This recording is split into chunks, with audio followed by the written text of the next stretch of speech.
కుర్చీని మడత పెడితే అనే సాంగ్ అయితే ఇన్స్టాగ్రామ్లో చాలా వైరల్ అవుతుందన్నమాట. మహేష్ బాబు గారి సాంగ్.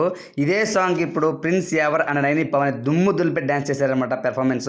అది రీల్స్ అండ్ ఫొటోస్లో మీరు చూస్తే నిజంగా వాళ్ళ ఇన్స్టాగ్రామ్లో ఐడి చెక్ చేశారంటే బాగా వైరల్ అయిపోతుందన్నమాట ఈ వీడియోపై. అంటే ఆల్రెడీ ఈ వీడియో కంటే ముందే కూడా ప్రిన్స్ యావర్కి అలానే నైని పవర్కి ఏదో సంథింగ్ జరుగుతుంది అని అయితే చాలామంది అయితే అభిప్రాయపడుతున్నారు. అంటే సోషల్ మీడియాలో మంచి టాక్ అయితే ఉంది. దానికి అంటే ఈ సమయంలో ఆ టాక్ ఉన్న సమయంలో ఇలాంటి సాంగ్స్ వాళ్ళతో డ్యాన్స్ ఎరగదీశారంటే ఖచ్చితంగా వాళ్ళిద్దరి మీద కొంచెం అయితే రూమర్స్ అయితే వస్తున్నాయి. మేబీ కొంచెం లవ్ అంటూ అయితే కొంతవరకు అయితే కింద కామెంట్స్ కూడా మీ పేరు బాగుంటుంది అంటూ ప్రిన్స్ ఎవర్ అన్న అలానే నైని పాని వదిన అంటూ చాలామంది అయితే కామెంట్స్ పెడుతున్నారు. స్పై బ్యాచ్ అనమాట. సో వాళ్ళ డ్యాన్స్ పెర్ఫార్మెన్స్ అయితే అమేజింగ్ అని చెప్పుకోవచ్చు. ముఖ్యంగా నైని పాన్ అంటే ఆల్మోస్ట్ అందరికీ తెలుసు, తన డ్యాన్స్ చాలా బాగా చేస్తుంది.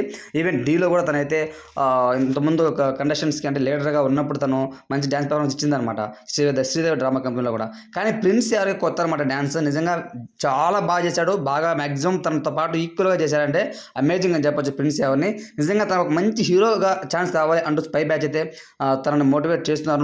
నువ్వు ఇలాంటి సాంగ్స్ ఇంకా కొంచెం మంచి మంచి సాంగ్స్ చెయ్యి, ఖచ్చితంగా యూట్యూబ్లో షేర్ చేస్తూ ఉన్న ఖచ్చితంగా డైరెక్ట్ ఎవరో ఒకరు చూస్తారు, మీకు మంచి అవకాశం అయితే ఇస్తారు ప్రిన్స్ ఎవరంటూ చాలామంది కామెంట్స్ చేస్తున్నారు. సో ఫ్రెండ్స్, ఈ వీడియోపై మీ ఒపీనియన్ ఏంటి అనేది కామెంట్ తెలియజేయండి. Thank you.